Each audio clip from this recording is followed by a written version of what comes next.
So digital transformation obviously comes with its challenges as well as its opportunities.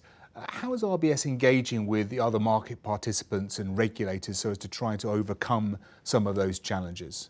What we are seeing is the regulatory ecosystem is changing quite a bit, especially here in the UK. The regulators are in fact encouraging competition, more with banks, right? Just as of recently, this past weekend, we launched open banking, which allows third parties and fintechs to connect now directly in with the bank through a set of open APIs. So I think the whole ecosystem is changing quite a bit more to be very cooperative, able to build on each other's and leverage the customer base we have with some of the latest and greatest capabilities that the fintechs bring to the table. There's definitely an advantage in the UK of having a progressive regulator in the fintech space, and I think it's quite, being at various events when you speak to colleagues who are based in foreign jurisdictions, I do think that the UK regulatory environment is seen as one which is a strong, sort of fertile environment for innovation and in the fintech space.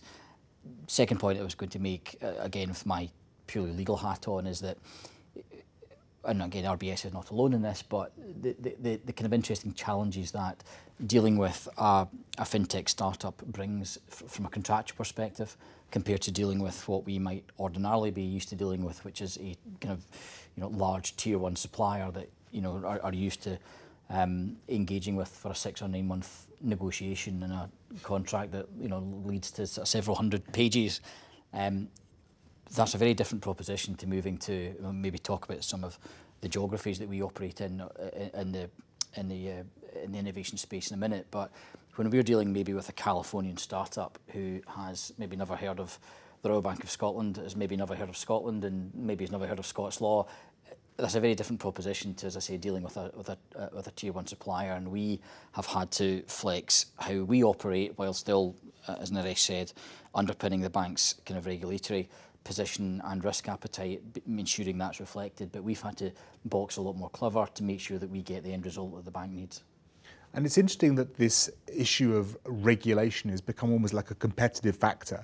So I was reading over the weekend some of the latest thinking from the Monetary Authority of Singapore in relation to use of blockchain.